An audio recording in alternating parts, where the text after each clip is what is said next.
Listen, are you following a religion or do you have a relationship?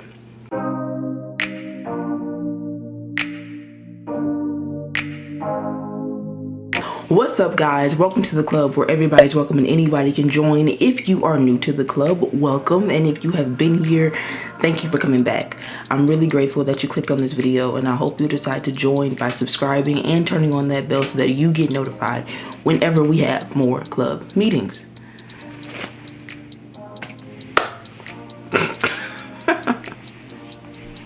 It was cutting off my circulation. Today we are talking about religion versus relationship. They are two very different things, and I'm glad that we are finally able to talk about it. I am talking about this in relation to Christianity because I can't talk about anything else.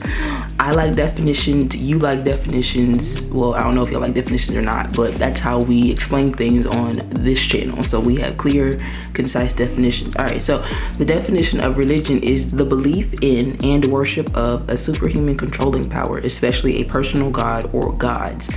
Another definition would be a particular system of faith and worship, or a pursuit or interest to which someone ascribes supreme importance. I'm going to go with the second one, which is a particular system of faith and worship. Keyword there is system. Okay, so keep that in the back of your head. So now let's go to relationship. Here is a definition of a relationship: the way in which two or more concepts, objects, or people are connected, or the state of being connected. Do y'all feel like the difference between religion and relationship? I've given you the book definition of religion versus relationship. However, for me personally, when it comes to religion versus relationship, I see religion as a bunch of rules, a bunch of tradition, a bunch of this is how my mama and them used to do it, so this is how we gonna do it, and if you don't fall in line, you're wrong. That's religion. Relationship is you build a personal bond, a personal connection, a personal entanglement. That's actually the perfect word for this. A personal entanglement, a personal relationship with Jesus. That is different. That looks different for everybody. Just like my relationship with a friend may be completely different than that of another person with that same friend. It's kind of like the study they did a couple of years ago, or it's probably more than a couple of years ago at this point, but it was basically saying, how can two children who grow up in the same house, one turns out to be a doctor, marries a great woman, has a great family, lives a great life. I mean, he makes mistakes, he's human, but for the most part, he has a great life.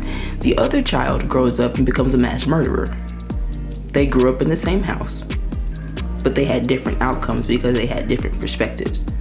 If you really go and talk to the guy who grew up and married a great woman and had kids and had a great life, he will tell you that I saw my parents go through X, Y, and Z. So I made the decision to not do X, Y, and Z because I saw what happens if you do X, Y, and Z.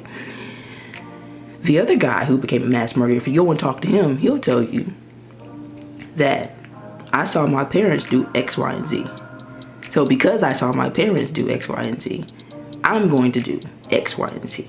I can almost guarantee you that the guy who had a great life had a relationship with his parents. The guy who turned out to be a mass murderer and didn't have such a great life probably didn't have a great relationship with his parents. I said all of that to say this: what good is following a whole bunch of rules if you don't know why you're following the rules?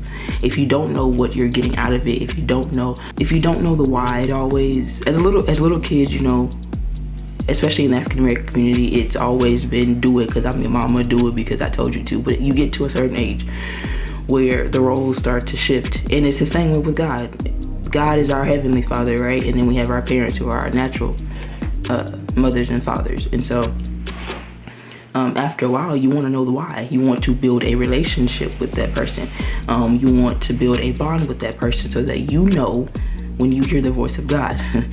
When you just deal with religion, all you do is you go through the motions. There is no heart connection, which means you can't be transformed, you can't be changed. When you start digging into relationships, you have to become vulnerable. You have to admit when you're wrong. You have to cry sometimes. You're going to have to fight sometimes. You're going to have to be angry sometimes and just keep on pushing. You're going to have to go through the ups and the downs and the ins and the outs and all the things that come with real, authentic relationship. And on top of that, when you just deal with tradition, you never really learn how to hear the voice of God for yourself. You learn to hear your mother's version of the voice of God. And when you get into relationship with Christ, you begin to understand how his voice sounds to you. You begin to understand how he speaks to you. Relationships change you, just like when you go from being single to being in a relationship and then not being in a relationship, that whole process changes you. How you let it change you, I think is up to you. If you let it all the way in, I also think it's up to you. But I want to just talk about religion versus relationship.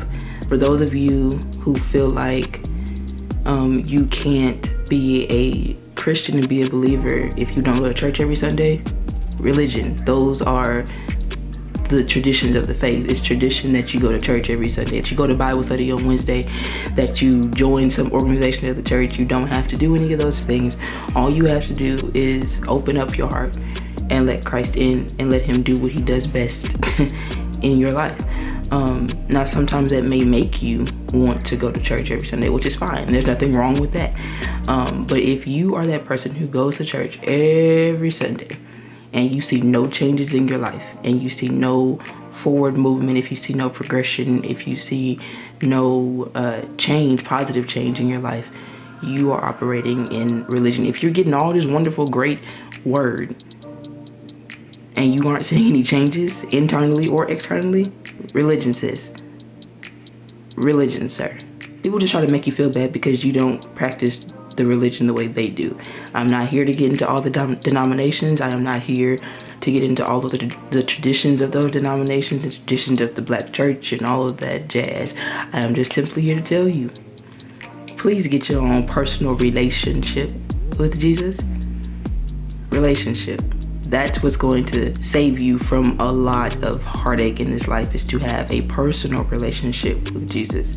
Not just to practice the things that you did growing up, not just to go through the motions of the religion that you practice, but really get to know him. And the only way you get to know him, I got you.